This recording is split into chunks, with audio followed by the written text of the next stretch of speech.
BTV Bharat Odia news channel को आपन को स्वागत करुछि मो रामदास। खबरटी को शेष जाए देखंतु, आवश्यक स्थले कमेंट करी सचेतन करंतु। भारतर सर्वोच्च न्यायालय यथा सुप्रीम कोर्ट प्रतिष्ठा हेबार 75 वर्ष पूर्ति अवसर में आयोजित कार्यक्रम में प्रधानमंत्री श्रीजुक्त नरेंद्र दामोदर दास मोदी मुख्य अतिथि भाव जोगदे निज करकमल देशर केतेक स्मरणीय को उन्मोचन करिसंती। आसंतु देखिबा ओ जानिबा प्रधानमंत्री श्री नरेंद्र मोदी आज नुआ दिल्लीर भारत मंडप ठारे जिला न्यायपालिकार 2 दिनिया जातीय सम्मेलन को उद्घाटन करिसंती।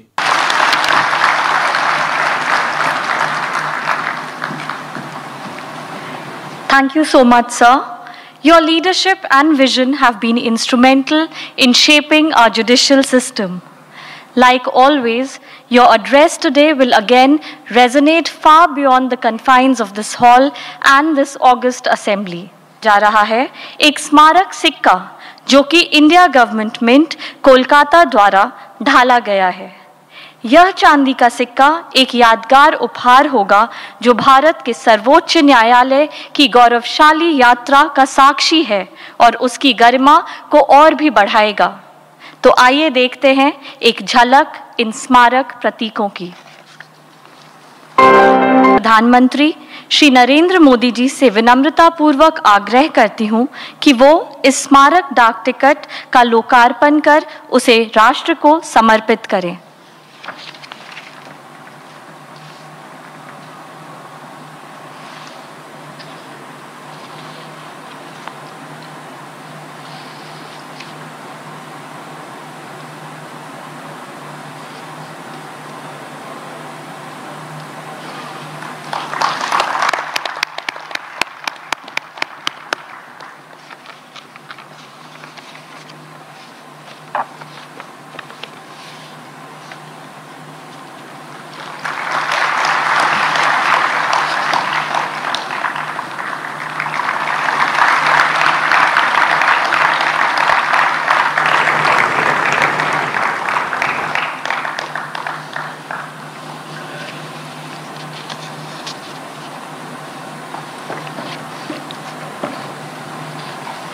मैं पुनः माननीय प्रधानमंत्री जी से विनम्रता पूर्वक आग्रह करती हूं कि वो इस स्मारक सिक्के का लोकार्पण कर उसे राष्ट्र को समर्पित करें।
May I now request the Honorable Chief Justice of India, Dr. Justice D.Y. Chandrachud, to present a memento to the Honorable Prime Minister of India.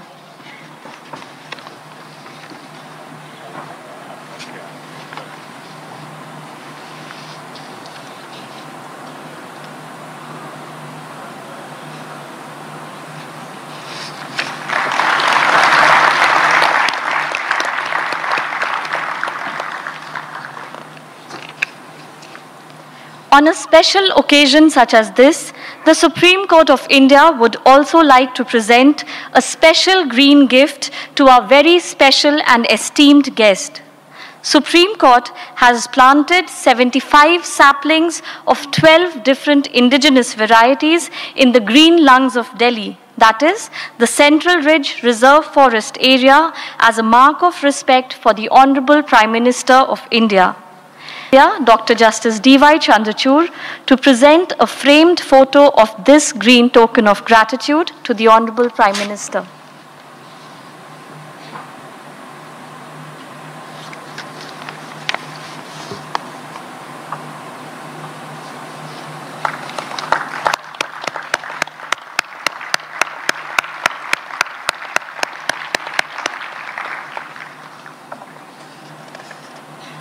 Chief justice of India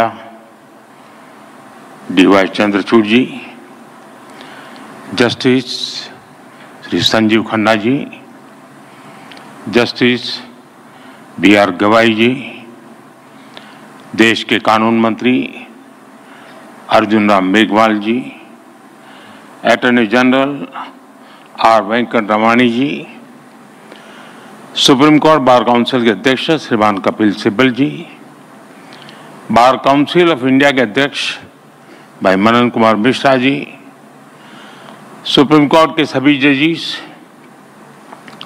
high court के chief justice, district जजिस, अन्य महानुभाव, देवी और सज्जनों,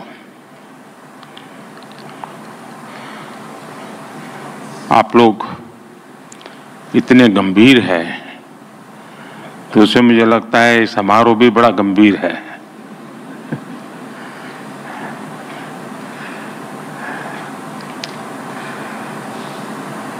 कुछ ही दिन पहले मैं राजस्थान हाई कोर्ट के प्लेटिनम जुबिली सेरेमनी में गया था और आज सुप्रीम कोर्ट के 75 वर्षों की यात्रा के उपलक्ष्य में जिला न्यायपालिका का राष्ट्रीय सम्मेलन हो रहा है। सुप्रीम कोर्ट के 75 वर्ष ये केवल एक संस्था की यात्रा नहीं है, ये यात्रा है भारत के संविधान और संवैधानिक मूल्यों की।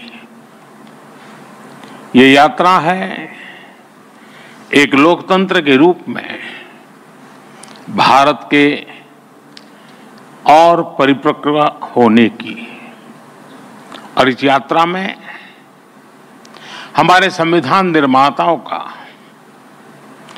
न्यायपालिका के अनेकों मनीषियों तक का योगदान बहुत महत्वपूर्ण रहा है। इसमें पीढ़ी दर पीढ़ी उन करोड़ों देशवासियों का भी योगदान है जिन्होंने हर परिस्थिति में न्यायपालिका पर अपना भरोसा अडिग रखा है।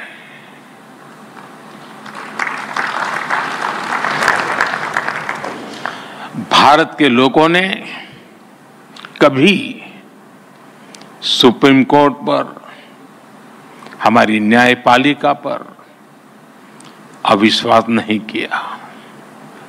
इसलिए सुप्रीम कोर्ट के ये 75 वर्ष मदर ऑफ डेमोक्रेसी के रूप में भारत के गौरव को और अधिक बढ़ाते हैं। ये हमारे उस सांस्कृतिक उद्घोष को बल देते हैं जो कहता है सत्यमेव जयते नानृतम्। इस समय देश अपनी के आजादी के 75 वर्ष पूरे करके संविधान की 75वीं वर्षगांठ मनाने जा रहा है। इसलिए इस अवसर में भी गर्व भी है, गौरव भी है और प्रेरणा भी है। मैं आप सभी न्यायविदों को और सभी देशवासियों को इस अवसर पर बहुत बहुत बधाई देता हूं। इस अवसर पर राष्ट्रीय जिला न्यायपालिका सम्मेलन का जो महत्वपूर्ण आयोजन हो रहा है, मैं इसके लिए भी आप सबको शुभकामनाएं देता हूं। साथियों, हमारे लोकतंत्र में न्यायपालिका संविधान की संरक्षक मानी गई है। ये अपने आप में एक बहुत बड़ी जिम्मेदारी है। हम संतोष के साथ कह सकते हैं कि सुप्रीम कोर्ट ने, हमारी न्यायपालिका ने इस जिम्मेदारी का बखूबी निर्वहन करने का प्रयास किया है। आजादी के बाद न्यायपालिका ने न्याय की भावना की रक्षा की। आपातकाल जैसा काला दौर भी आया, तब न्यायपालिका ने संविधान की रक्षा में अहम भूमिका निभाई। मौलिक अधिकारों पर हुए प्रहार तो सुप्रीम कोर्ट ने उनकी रक्षा भी की। और यही नहीं, जब जब देश की सुरक्षा का प्रश्न आया, तब न्यायपालिका ने राष्ट्रहित सर्वोपरि रखकर भारत की एकता की भी रक्षा की है। इन सब उपलब्धियों के बीच मैं इन यादगार 75 वर्षों के लिए आप सभी विद्वज्जनों को बहुत बधाई देता हूं। साथियों, बीते 10 वर्षों में न्याय को सुगम बनाने के लिए देश ने कई प्रयास किए हैं। कोर्ट्स के मॉडर्नाइजेशन के लिए मिशन लेवल पर काम हो रहा है। इसमें सुप्रीम कोर्ट और जुडिशरी के सहयोग की बड़ी भूमिका रही है। आज जिला न्यायपालिका का ये कार्यक्रम भी इसी का एक और उदाहरण है। इसके पहले यहां कई लोगों ने उल्लेख भी किया, सुप्रीम कोर्ट और गुजरात हाई कोर्ट ने मिलकर ऑल इंडिया डिस्ट्रिक्ट कोर्ट जजेज कॉन्फ्रेंस का आयोजन भी किया था। इस तरह के आयोजन ईज ऑफ जस्टिस के लिए बहुत ही जरूरी है। मुझे बताया गया है यहां भी अगले 2 दिनों में कई महत्वपूर्ण मुद्दों पर चर्चा होगी। पेंडिंग केसेस का मैनेजमेंट, ह्यूमन रिसोर्स और लीगल फैटर्निटी की बेहतरी। आपने चर्चा के लिए सभी जरूरी विषय तय किए हैं। मुझे खुशी है कि सबके साथ अगले 2 दिनों में एक सेशन जुडिशियल वेलनेस पर भी रखा गया है। पर्सनल वेलनेस, सोशल वेलबीइंग की सबसे पहली जरूरत है। इससे हमें हमारे वर्क कल्चर में हेल्थ को प्रायोरिटी देने में मदद मिलेगी। साथियों, हम सब जानते हैं आज आजादी के अमृतकाल में 140 करोड़ देशवासियों का एक ही सपना है, विकसित भारत, नया भारत। नया भारत यानी सोच और संकल्प से एक आधुनिक भारत। हमारी न्यायपालिका इस विजन का एक मजबूत स्तंभ है। खास तौर पर हमारी डिस्ट्रिक्ट जुडिशरी भारतीय न्यायपालिका की व्यवस्था का एक आधार है। देश का सामान्य नागरिक न्याय के लिए सबसे पहले आप ही का दरवाजा खटखटाता है। इसलिए ये न्याय का प्रथम केंद्र है, ये पहली सीढ़ी है। हर तरह से सक्षम और आधुनिक हो, ये देश की प्राथमिकता है। मुझे विश्वास है ये राष्ट्रीय सम्मेलन, इसमें हुए विमर्श देश की अपेक्षाओं को पूरा करने में मदद करेंगे। साथियों, किसी भी देश में विकास का अगर कोई सबसे सार्थक पैरामीटर है तो वो है सामान्य मानवीय का जीवन स्तर। सामान्य मानवीय का जीवन स्तर उसकी ईज ऑफ लिविंग से तय होता है और सरल सुगम न्याय ये ईज ऑफ लिविंग की अनिवार्य शर्त है। ये तभी संभव होगा जब हमारी डिस्ट्रिक्ट कोर्ट्स आधुनिक इंफ्रास्ट्रक्चर और टेक्नोलॉजी से लेस होगी। हम सब जानते हैं कि आज डिस्ट्रिक्ट कोर्ट्स में करीब 4.5 करोड़ केसेस पेंडिंग है। न्याय में इस देरी को खत्म करने के लिए बीते एक दशक में कई स्तर पर काम हुआ है। पिछले 10 वर्षों में देश ने जुडिशियल इंफ्रास्ट्रक्चर के विकास के लिए लगभग 8,000 करोड़ रुपए खर्च किए हैं। आपको एक और तथ्य जानकर खुशी होगी, पिछले 25 साल में जितनी राशि जुडिशियल इंफ्रास्ट्रक्चर पर खर्च की गई, उसका 75% पिछले 10 वर्षों में ही हुआ है। इन्हीं 10 वर्षों में डिस्ट्रिक्ट जुडिशरी के लिए 7,500 से ज्यादा कोर्ट हॉल और 11,000 रेसिडेंशियल यूनिट्स तैयार की गई है। साथियों, मैं जब लीगल फ्रेटर्निटी के बीच आता हूं तो ई कोर्ट्स का विषय आना बहुत स्वाभाविक है। टेक्नोलॉजी के इस इनोवेशन से केवल न्यायिक प्रक्रियाओं में तेजी ही नहीं आई, इससे वकीलों से लेकर फरियादी तक हर किसी की परेशानियां भी तेजी से कम हो रही है। आज देश में अदालतों का डिजिटाइजेशन किया जा रहा है और जैसा कि मैंने कहा, इन सभी प्रयासों में सुप्रीम कोर्ट की ई कमेटी अहम भूमिका निभा रही है। साथियों, पिछले वर्ष ई कोर्ट्स प्रोजेक्ट के तीसरे फेज को भी स्वीकृति मिली है।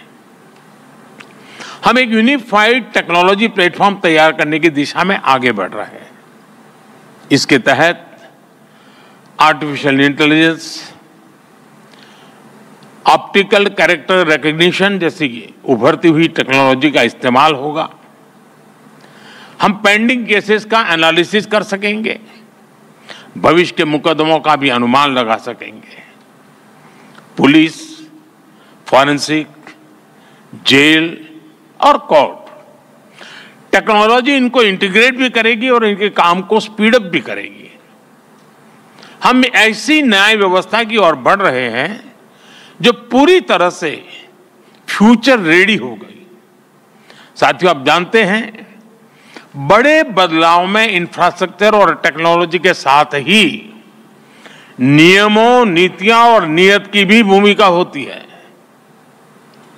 इसलिए आजादी के 7 दशक बाद देश ने पहली बार हमारे कानूनी ढांचे में इतने बड़े और अहम बदलाव किए हैं। भारतीय न्याय संहिता के रूप में हमें नया भारतीय न्याय विधान मिला है। इन कानूनों की भावना है citizen first, dignity first and justice first. हमारे क्रिमिनल लॉज शासक और गुलाम वाली कॉलोनियल सोच से आजाद हुए हैं। सेडिशन जैसे अंग्रेजी कानूनों को खत्म किया गया है।